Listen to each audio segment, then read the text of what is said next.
안녕하세요. 좌포 김종성입니다. 오늘은 설이네요. 모두 새해 복 많이 받으시기 바랍니다. 어제 신문에 이런 기사가 하나 났어요. 나라한테 샀는데 등기부도 확인했는데 땅을 뺏겼다.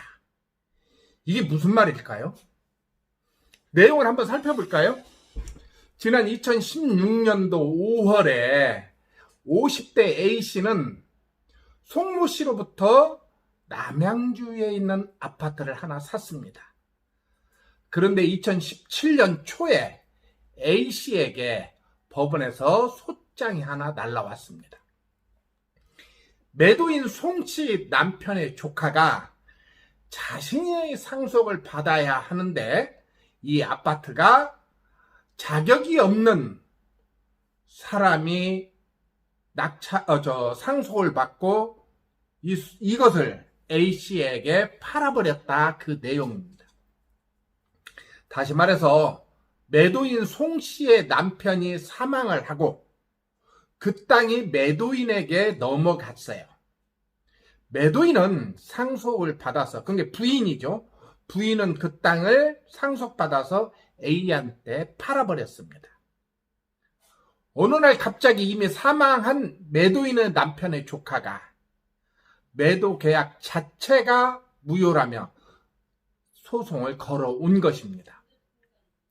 사실 이 기사는 지난해에 한번 기사로 나왔던 것이에요. 그런데 계속 문제가 해결되지 않아서 이번에 다시 한번 기사로 나온 것 같습니다. 계속 한번 살펴볼까요? 사실은 어째서 이런 일이 일어났냐면 A씨가 이 아파트를 판 송씨는 2016년 내연남과 짜고 남편에게 니코틴 원액을 주입해 살인한 이른바 니코틴 살인사건의 아내, 즉 주범이었습니다. 현행법상 송씨는 상속을 받을 자격이 없는 상속 결격자인데 이 상속 결격자가 상속을 받은 거죠. 그리고 원래는 그 아내가 상속을 받지 못하고 아마 자손이 없었나 봐요. 후손이 없었나 봐요. 그렇기 때문에 다음 상속자가 조카인데 조카가 상속을 받아야 되는데 이 부인이 상속을 받은 거죠. 이 집을 매입한 A씨는 참 기가 막힌 거죠. 다시 말해서 이제 조카가 소송을 낸 거예요. 이 집을 매입한 A한테. 그 집은 자기 형수가 됐는지 아니면 작은 어머니가 됐는지 아무튼 그 상속받을 수 없는 사람의 상속을 받아서 당신에게 팔았는데 사실은 이 상속 자체가 무효이기 때문에 그 부동산을 나한테 돌려달라고 소송을 낸 겁니다. 당연히 등기부등본에 아내인 송씨가 적법한 절차에 의해서 부동산을 상속받았고 A씨는 송씨가 정당한 부동산 주인이라고 등기부등본에 나와 있기 때문에 이것을 적법한 절차에서 매입을 했음에도 불구하고 소유권을 뺏길 수밖에 없습니다. 무엇이 문제일까요? 우리나라는 등기부등본의 공신력을 인정하지 않고 있기 때문에 그렇습니다. 등기부등본의 공신력이란 쉽게 설명하자면 부동산을 산 사람이 등기가 실제 사실과 다르다는 점을 몰랐다면 본래 무효인 등기라도 거래 당사자 보호를 위해 유효한 등기처럼 간주하는 것을 공신력이라고 합니다. 그런데 우리나라는 이런 공신력을 인정하고 있지 않습니다. 이런 예를 한번 더 설명을 해볼까요? 어떤 아파트가 압류가 걸렸습니다. 압류라고 하는 것은 처분을 금지하는 효력을 가지고 있습니다. 이제 제가 운영진 의뢰는 우리 부동산 경매 더리치 카페 새싹반에서 2주차 강의 때 이 내용을 다룹니다. 압류가 되어 있는 부동산은 처분을 금지되어 있는데 실질적으로 이 집을 팔 수 있을까요? 없을까요? 처분이 금지되어 있으면 당연히 팔면 안 되죠. 다시 말해서 처분이 금지되어 있는 집을 팔면 그 사는 사람은 등기를 할 거 아니에요. 그러면 등기관은 등기를 받아주지 않아야 등기를 받아주지 않아야 되는데 사실은 등기를 받아줍니다. 다시 말해서 공신력을 인정하지 않기 때문에 그래요. 이처럼 부동산 등기부등본을 100% 믿고 거래를 하면 안 된다는 거예요. 그래서 내 집을 하나라도 산다면 꼭 부동산 공부를 해야 된다라고 말씀드리고 싶어요. 아니, 언젠가는 내 집을 장만할 생각이 있다면 여러분들은 부동산 공부를 꼭 해야 된다 말씀드리고 싶습니다. 생각해 봅시다. 사실상 국민들이 부동산 소유 관계를 확인할 수 있는 유일한 서류는 등기부 등본이에요. 이를 믿고 산 사람을 국가에서는 보호해 줘야 되지 않을까요? 말이 안 되지만 세상은 이런 것이 말이 되더라고요. 이런 사건도 있었습니다. 등기부 등본을 믿고 땅을 샀는데 진짜 주인이 나타나 졸지에 땅을 뺏겨버린 농민 부부가 이 얘기도 있습니다. 이 부부는 2016년 국가가 매입한 땅을 다른 사람을 거쳐 샀는데 알고 보니 국가가 다른 사람과 소유권 분쟁 끝에 패소 확정 판결까지 받고도 이 땅을 팔아버린 사실이 밝혀지면서 진짜 땅 주인에게 땅을 돌려줘야 했던 사건입니다. 국가가 사기친 거죠. 정말 청천벽력과 같은 일이지만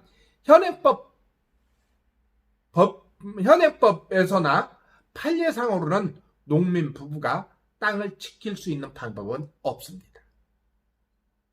등기부 등본의 공신력이 인정이 된다면 A씨도 또 농민 부부도 등기부 등본을 믿고 산 이상 보호를 받을 수 있을 텐데 진짜 주인이 나타난다 해도 부동산을 잃지 않을 수 있을 텐데 우리나라는 애석하게도 등기부 등본의 공신력을 인정하고 있지 않기 때문입니다. 이 이야기를 듣고 말이 안 된다고 말하는 사람들이 많을 겁니다. 누가 봐도 말이 안 되는 것이죠. 1년에 부동산 등기 신청하는 건수만 약 1000만 건이 넘는다고 해요. 더군다나 국가에서는 막대한 예산을 투입해서 관리를 하고 있거든요. 또 부동산을 사는 우리는 정당한 절차에 의해서 또 세금도 내고 또 등기 수수료까지 다 내고 삼에도 불구하고 이것을 지켜내지 못하는 경우가 있다는 겁니다. 등기부 등본은 부동산 소유 관계를 알 수 있는 유일한 자료임에도 불구하고 공신력이 없어서 차후에 문제가 생길 때는 자기 재산을 뺏길 수 있다는 겁니다. 그러면 왜 그럴까요? 왜 국가는 이렇게 방치할까요? 이렇게 공신력을 인정하지 않는 배경은 역사성이 있는데요. 대략 광복 직후인 1950년대로 걸러 올라간다고 말합니다. 당시 국회는 민법을 제정하고 공포하면서 부동산 소유권을 이전하려면 당사자가 서로 거래에 동의할 뿐만 아니라 등기하는 게 필요하다는 조항을 넣었습니다. 이른바 형식주의로 전환한 것이죠. 다시 말해서 당사자 간의 동의해 그리고 등기하면 된다는 것. 자연스럽게 소유권 이전을 공시하는 등기부 등본에 공신력을 인정할 것인지가 논의를 되었다고 합니다. 등기가 사실관계와 다를 경우 등기부를 믿고 사고판 사람을 보호해줘야 하느냐는 겁니다. 그런데 등기부의 공신력을 인정하게 되면 당시 등기된 부동산이 실제 권리 관계와 다르더라도 부동산의 명의자를 보호해 주는데 현실적으로 당시 등기부 등본을 믿을 수 있느냐는 근본적인 문제가 제기되었다는 거예요. 일제 때 수탈하고 빼앗아간 것들, 그런 것들 때문에 그러겠죠. 일제시대와 광복, 그 다음에 6.25 전쟁을 겪으면서 수많은 땅이 제멋대로 오고 갔고, 자료는 없어졌고, 지적부는 믿을 수 없는 종이에 불과했기 때문에 진짜를 가려내기가 어려웠다는 겁니다. 결국 국회에서 낸 결론, 등기부 등본의 공신력 인정은 어렵다, 이렇게 결론을 내렸다고 합니다. 우리나라의 현실에서 부동산 등기부 등본가 정확하지 않고 등기부가 정확성을 유지하기 위해서는 등기 원인에 관한 등기관의 실질적인 심사 권한이 강화되어야 되는데 그렇지 못한 경우입니다. 미국에서는요, 부동산 하나를 사는데 계약서만 책이 한 권 정도로 엮어진다고 합니다. 소유권에 관한 법률 문제뿐만 아니라 세금까지 모두 망라해서 계약이 성사된다고. 그래서 부동산 하나를 하려면 적어도 한 달에서 석 달 동안을 걸린다고 그러더라고요. 그래서 지금 우리는 등기관에게 형식적 심사권밖에 없어서 등기의 공신력을 인정할 수 없다는 겁니다. 현재 등기관은, 우리가 등기를 할 때 등기관은 서류 심사만 할 뿐이에요. 즉 사실적 소유 관계까지 조사하는 실질적 심사권을 가지고 있지 못하다는 겁니다. 미국에서는 토렌스 시스템에 의해서 부동산 등기의 공신력과 같은 효력으로 권리를 부당하게 잃는 사람이나 등기관의 실수로 권리를 잃는 사람을 피해 보상을 해주는 보상기금이 마련되어 있다고 하네요. 부실 등기로 인해서 피해를 본 청구권자들에게 과실이 없다면 피해 보상 청구권을 인정해 준다는 것이죠. 우리나라에서는 등기부 등본과 달리 진짜 소유자가 나타나 해당 부동산을 돌려달라고 한다면 그대로 돌려줄 수밖에 없습니다. 아까 처음에 얘기한 것처럼 그렇게 부당하게 상속받은 자가 상속받은 사람이 집주인인데 그것을 팔아버렸는데 다시 상속자가 나타나서 그 부동산을 돌려달라 하면 돌려줄 수밖에 없다는 겁니다. 정당한 방법으로 부동산을 샀음에도 불구하고 돌려주어야 한다는 것이죠. 그 피해는 고스란히 국민이 져야 됩니다. 이렇게 피해를 본 사람은 그 부동산을 판 사람에게 그러면 매매대금을 다시 돌려달라 할 수밖에 없어요. 근데 이미 그 사람은 그 돈을 가지고 있겠어요? 이미 다 써버렸겠죠? 결국은 소송을 통해서밖에 돌려받을 수 없다, 이렇게 볼 수밖에 없습니다.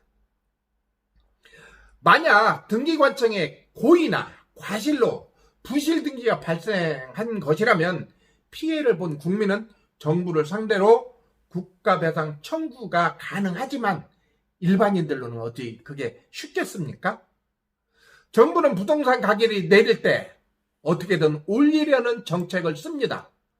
또 부동산이 오르면 지금처럼 어떻게든 부동산을 잡으려는 정책을 내놓고 있습니다. 정부로서는 어쩌면 당연한 책무라 생각이 들지만 등기에 관한 공신력을 인정하는 것도 심도 있게 다루면 어떨까요? 경제적 이유로 그것이 어렵다면 그러면 이렇게 손해를 보는 사람만이라도 구제하는 방법을 도입하면 어떨까요? 부동산을 하나 사는 것, 큰 돈이 왔다 갔다 합니다. 간단하게 등기부 등본만을 보고 또 부동산 중개사무소 중개사님 말만 믿고 덜컥 사고 난 다음에 문제가 생긴다면 그 책임은 누가 지일까요? 당연히 물론 거래 당사자 여러 가지 책임 소재를 가릴 수는 있겠지만 당장 내 집을 뺏겨버리고 만약 그 부동산이 올랐다면 어떻게 해야 돼요?